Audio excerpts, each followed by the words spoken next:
So welcome to Byron's study. And today's object, well, it's a little bit of a cheat because it's two objects. It's two of Byron's letters that are connected together by a love story. So Byron wrote thousands of letters over the course of his life. He was a very prolific correspondent, and many of them survive in collections around the world today. And some of them are even here at Newstead, and a few of them are on display if you come for a visit.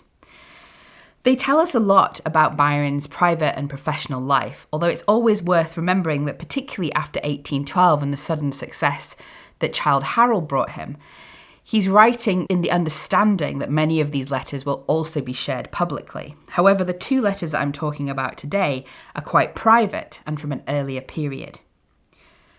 So in 1805, Byron, at the age of 17, went to the University of Cambridge, where he met the chorister John Edleston, who was 15 at the time. And this was the beginning of a passionate romantic friendship, as it was called. Now, Byron claimed throughout his life that this was a chaste friendship that didn't go further than kissing, but it is also clearly romantic. There aren't that many letters that survive about it, but we have two of the most important here at Newstead, and I want to give you a little bit of an insight into what's in these letters and what they tell us about Byron and about that relationship with John Edleston.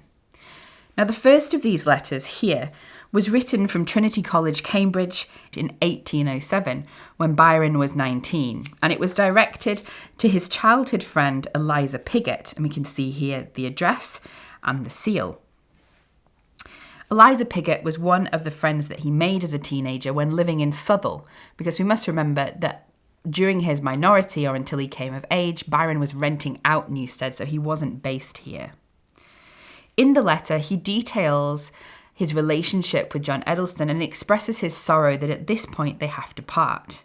But instead of paraphrasing the letter for you, I'm going to read it so that you can interact with Byron's words yourself. Not all of it, don't worry, but the parts that relate to John Edleston.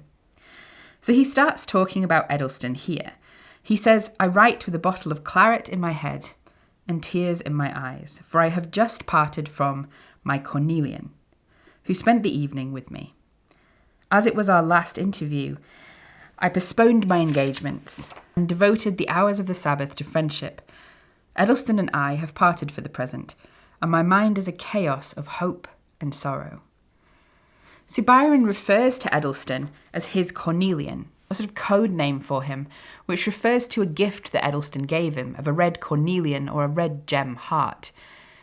Byron immortalised this gift in his poem The Cornelian, which appears in his first collection of poetry, Hours of Idleness, where he talks about being given this gift by a trembling, blushing friend. And he also says that still the simple gift I prize, for I am sure the giver loved me. One of the precious things about having the letter itself in front of us is that we can see what Byron emphasised, what he underlined, what he capitalised, what he wrote more swiftly, what he crossed out. And I'm drawn here to this underlining of his current feelings, a chaos, he says, of hope and sorrow there not only underlined but also capitalised. He says that John and he will be parting because John will be joining a mercantile house in town in October, and we shall probably not meet till the expiration of my minority, when I shall have his decision whether entering as partner through my interest or residing with me altogether. Of course, he would in his present frame of mind prefer the latter, but he may alter his opinion previous to that period. However, he shall have his choice. I certainly love him more than any human being, and neither time nor distance have had the least effect on my, in general, changeable disposition. He then goes on to express the idea that perhaps Edelston is more attached to him than he is to Edelston, but they're still both passionately attached to each other. He says, "He certainly is perhaps more attached to me than even I am in return. During the whole of my residence in Cambridge," he says, "we met every day, summer and winter, without passing one tiresome moment, and separated each time with increasing reluctance. I hope you will one day see us together." Now, This to me reads as the hopeful and somewhat optimistic letter of a fairly naive young man. It expresses his current feelings more openly than we would perhaps expect, and also his future hopes. It's a letter written as well before he has encountered more of the realities of life for queer men at this period, a period which was marked by persecution, prosecution, and rejection. It always seems to me quite poignant, particularly lines like this, where he says, "I hope that one day you will see us together." For of course, Eliza Piggott never did. And the relationship or future relationship and life together that Byron seemed at this point to be planning never happened. In 1809 till 1811, Byron travelled overseas, and as far as we know, was not in correspondence with John Edleston during this period.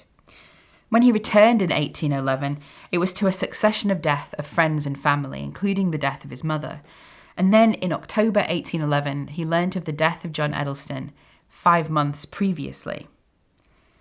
Although we're not sure of their relationship at this time, and they'd clearly separated and didn't seem to be in correspondence with each other, we don't know the reason for that separation either.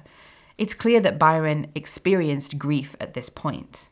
He writes in a letter to his friend Francis Hodgson, "I heard the other day of a death that shocked me more than any of the preceding, of one whom I once loved more than I ever loved a living thing, and one whom I believe loved me to the end."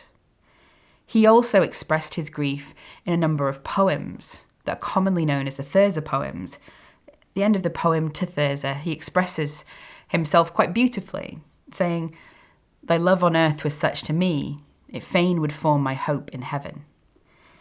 The letter that we have here was written to Eliza Piggott's mother in October 1811, not long after he's heard of Edelston's death, and in it he asks for the return of the cornelian stone that I've already mentioned. His writing is restrained and relatively unemotional, but I think a depth of feeling is also quite clear here.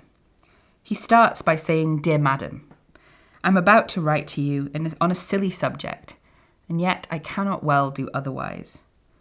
You may remember a cornelian which some years ago I consigned to Miss Piggott, indeed gave to her, and now I'm going to make the most selfish and rude of requests. The person who gave it to me when I was very young is dead, and though a long time has lapsed since ever we met, it was the only memorial I possessed of that person in whom I was once much interested. It has acquired value by this event. I could have wished it never to have borne in my eyes."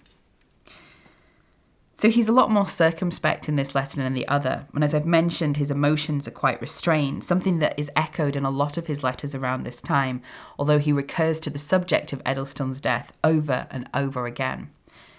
I would say that his feeling and grief is clear, and it was seemingly clear as well to Eliza Piggott, who writes a note herself on this letter, saying that she wasn't at home when the letter arrived, but that she told her mother to send the stone to Byron, and begged her to let him know that he never gave it to me, but rather placed it in my hands to be taken care of for him, and that I then restored to him his own. It seems to me an act of kindness, and one that recognises the importance of that romantic friendship. When we're thinking about queer history, it's often difficult to find in the archive. Relationships were hidden, letters were encoded or destroyed, and so these two letters form a rare and precious part of queer history.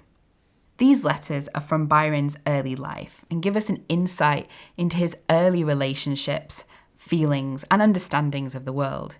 They're an important part of Byron's history and also of queer history more broadly, and you can come and see them here at Newstead for yourself. Thanks for joining us today.